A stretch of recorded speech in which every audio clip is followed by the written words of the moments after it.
사무엘하 7장은 1절부터 조금 의아한 표현이 등장합니다.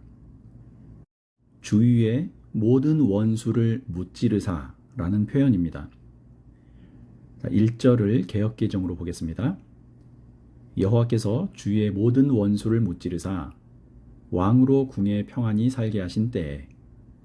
새번역과 공동번역도 비교해 보십시오. 주님께서 사방에 있는 모든 원수에게서 다윗 왕을 안전하게 지켜주셨으므로 왕은 이제 자기의 왕궁에서 살게 되었다. 야훼께서 사면의 원수를 다 물리쳐 주셨으므로 다윗 왕은 궁에서 마음 놓고 살게 되었다.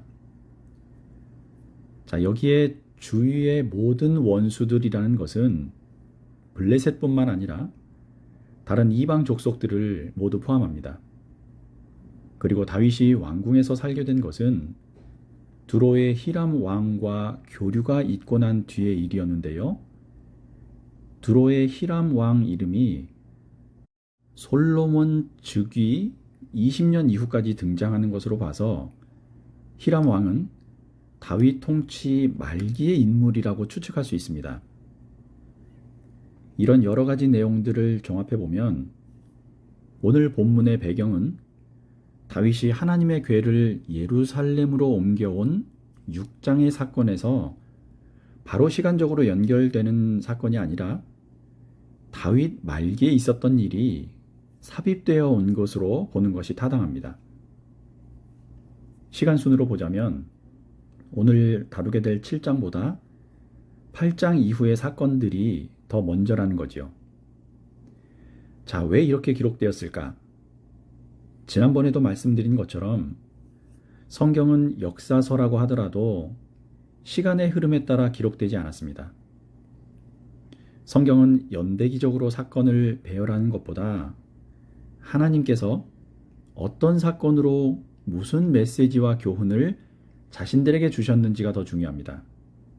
그렇기 때문에 주제별로 일관된 흐름대로 사건들을 배열했고 오늘 본문처럼 시간의 전후 상황이 바뀌는 일들도 생겨나게 되는 거지요. 그래서 성경을 읽으실 때는 이 사건 뒤에는 이러이러한 일들이 있었구나 라고 받아들이실 것이 아니라 이 사건을 통해 나에게 무슨 교훈을 주시려는 걸까?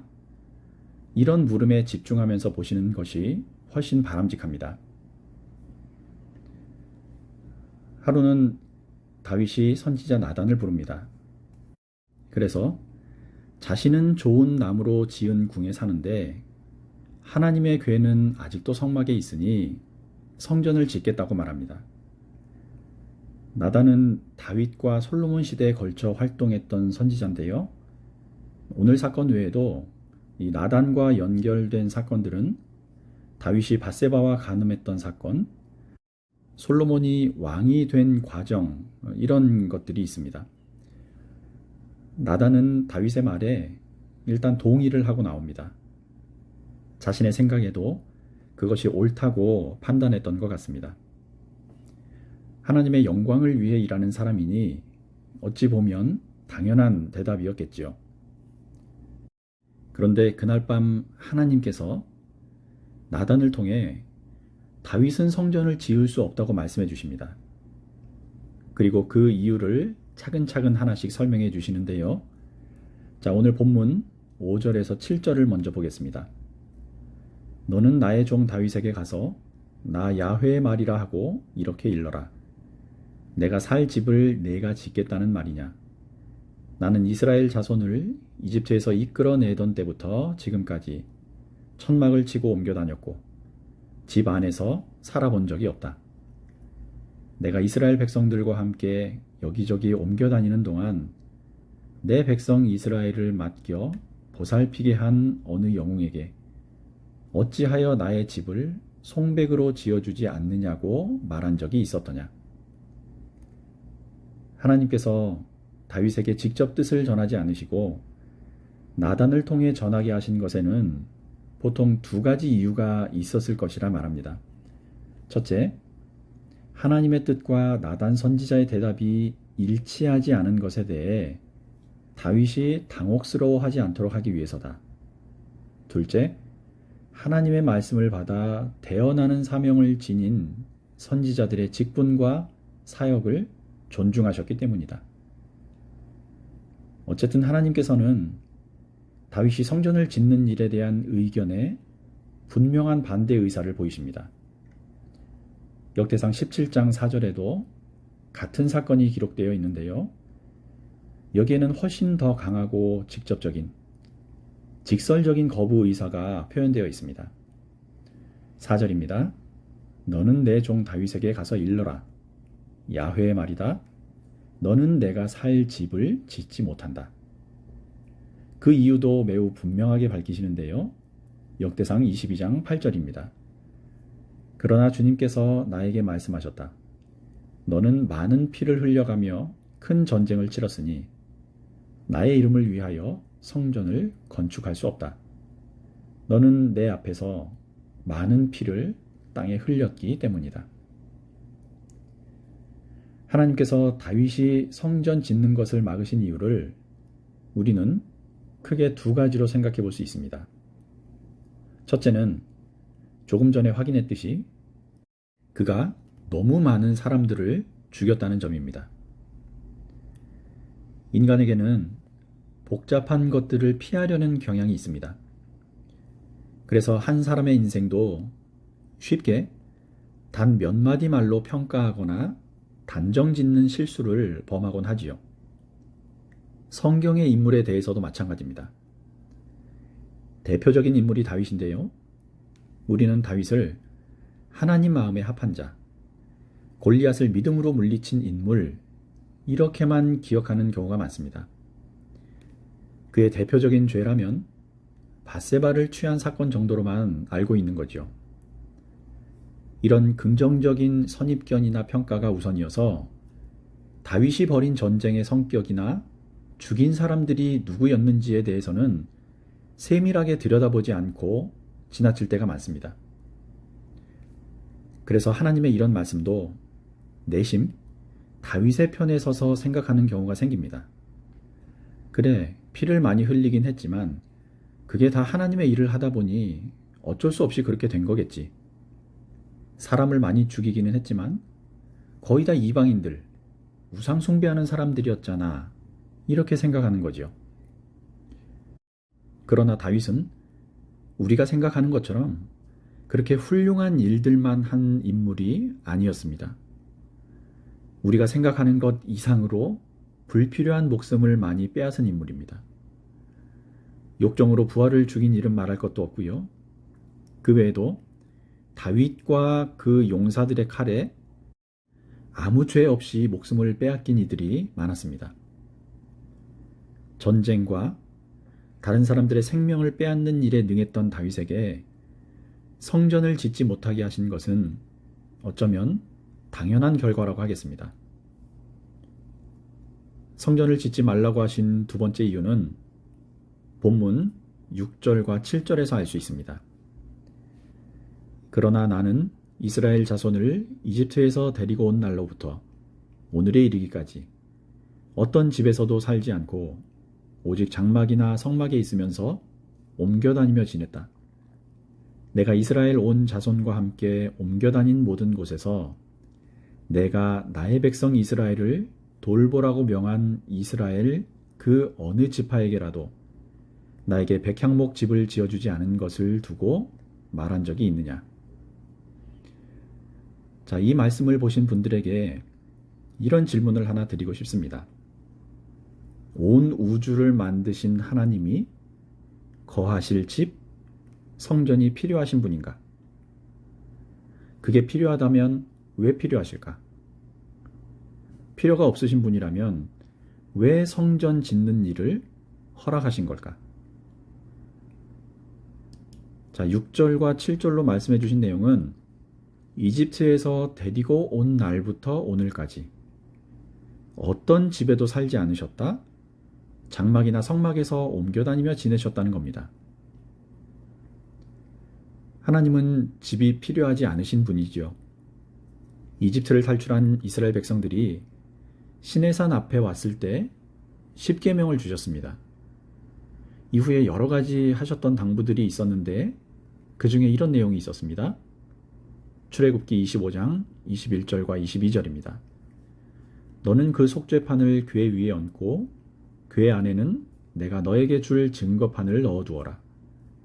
내가 거기에서 너를 만나겠다. 내가 속죄판 위 곧 증거궤 위에 있는 두 그룹 사이에서 이스라엘 자손에게 명할 모든 말을 너에게 일러주겠다.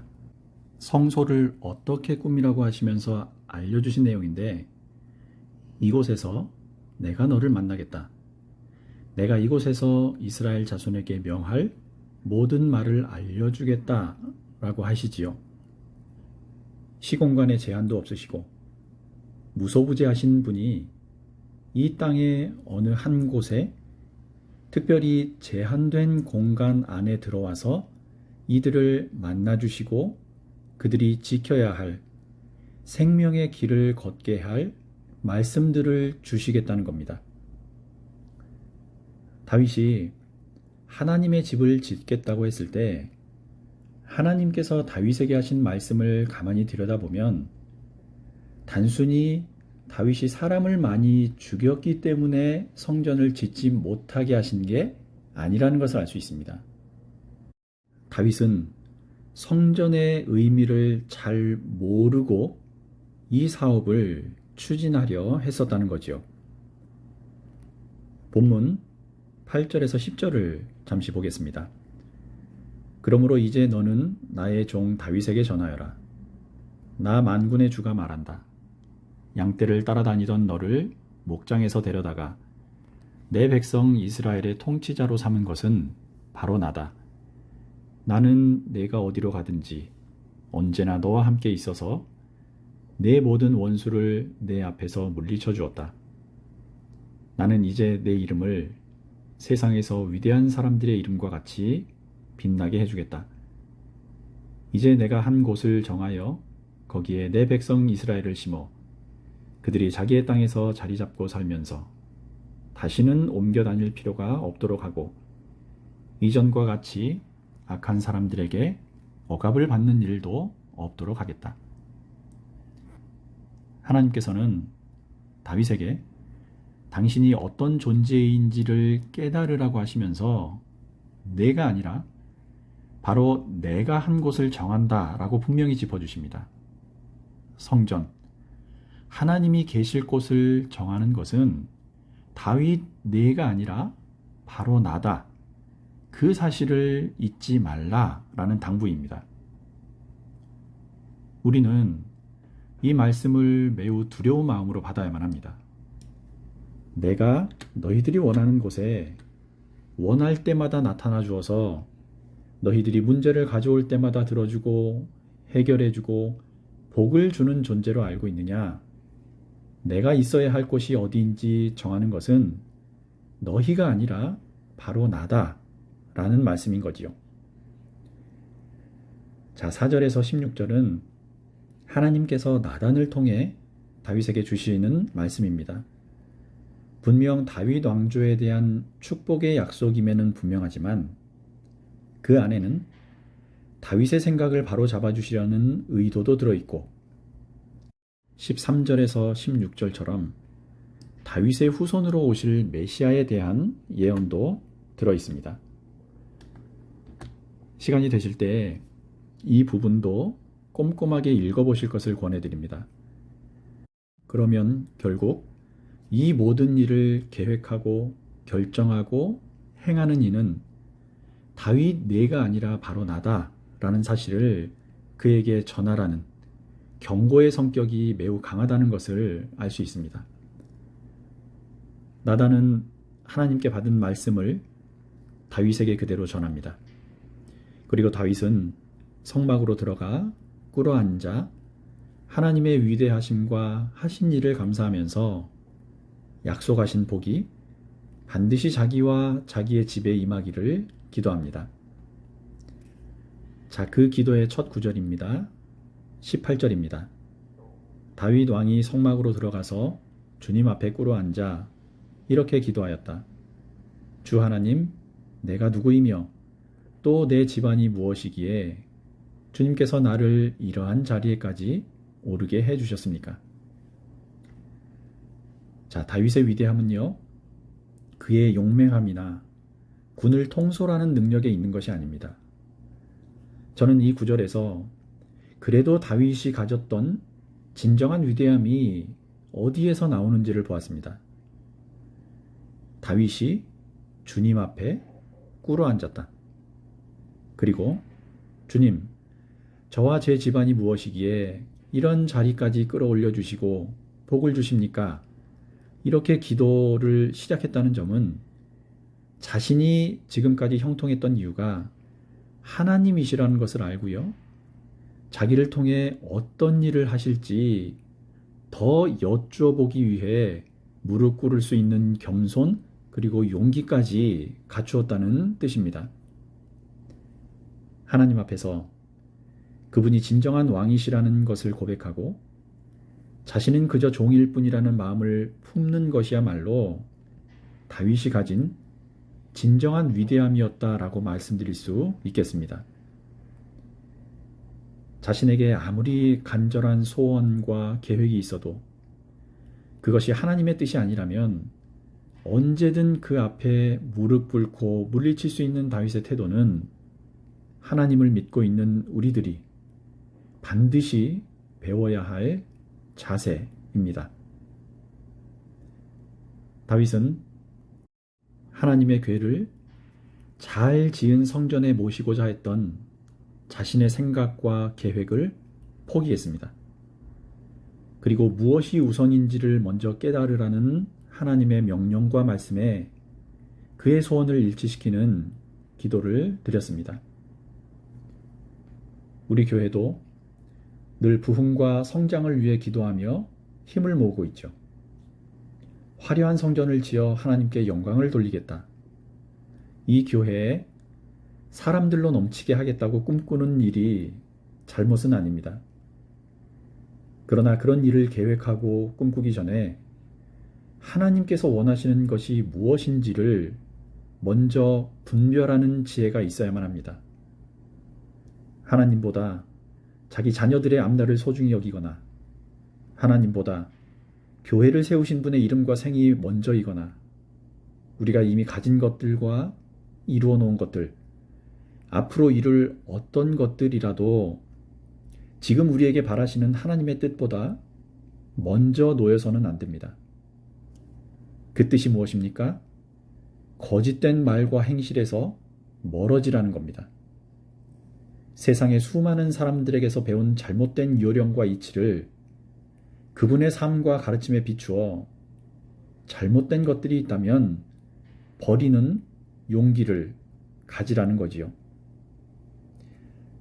이렇게 아버지 하나님의 뜻을 온전히 몸에 담아내셨던 그리스도의 성품과 삶을 닮아가는 성도들이 되셔서 각자의 삶이, 각자의 인생이 주님 거하시는 거룩한 성전이 되어 가시기를 주님 이름으로 축원합니다.